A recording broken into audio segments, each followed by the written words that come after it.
Transformers 96 here, time the video review. This time we have a Disney Store exclusive from the Elite series. The Rogue One line of it is C2-B5. So yeah, so this is obviously the repainted version of R2-D2. His role in the film is so far unclear. I'm seeing it at the time of filming this. It's Wednesday, and I'm seeing it on Thursday night, so tomorrow night. So soon I will know. But at the moment, not quite sure if he'll have any sort of decent role or if he will even be seen like at all, other than in the background. But nonetheless, we have a figure of him looking quite cool. Obviously the box, I love the design of the Elite Series boxes. I think that's one of their strongest suits of this line, is their really nice box designs, and I'm really happy that the Rogue One series has a different color scheme than the Force Awakens. I think that's nice to make it a little bit different.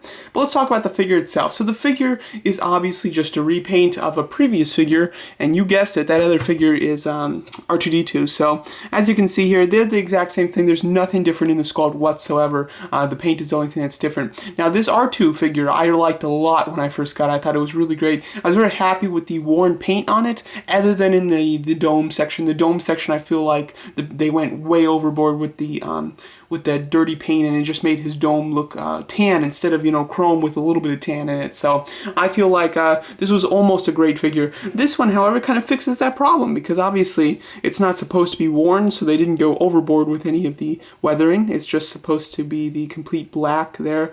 It kind of has a nice sheen to it, there's some silver, blue, purple, pink, orange, and yellow highlights, or gold, I guess you can consider that. So I do like the various colors on it, like on the dome section. I like all these little colors, and I think that they're nice, especially since they didn't go overboard with them. They're just on a few knobs and dials here and there, which looks good. The figure itself is very heavy. That's one of the best things about these figures, is obviously they're die cast, but specifically with the R2, the Astromechs, is the fact that they're just like completely die cast. Like, this just feels like a chunk of metal, which is great. Feel like you could chuck this at somebody and do some damage. So I love the feeling of this, because all the others are heavy, but usually they have like capes or something that's just a plastic, or plastic accessories and things like that. But this is just a chunk of metal right here, which is awesome. As far as articulation goes, it's great. You've got the swivel dome. It can go 360, swivel legs with a hinge, and then this bottom section has a hinge on the leg, as well as it has a feature that can push up into his body and get locked in place, so you can have him without the third leg, which is really cool. I think that the Elite series is usually just always, doesn't have as good articulation as the Black series. However, in the case with R2 and C2, they have the perfect articulation. Obviously, they have all the articulation that the droid in the film will have, which is great. And then to get it out, you just push it back, and it kind of springs back out. Very cool. Really happy with that function. Really happy with the articulation. The design of it is very nice, and I love the colors. So overall, this is a great little figure. The only issue is, character-wise, I don't know how great it's going to be.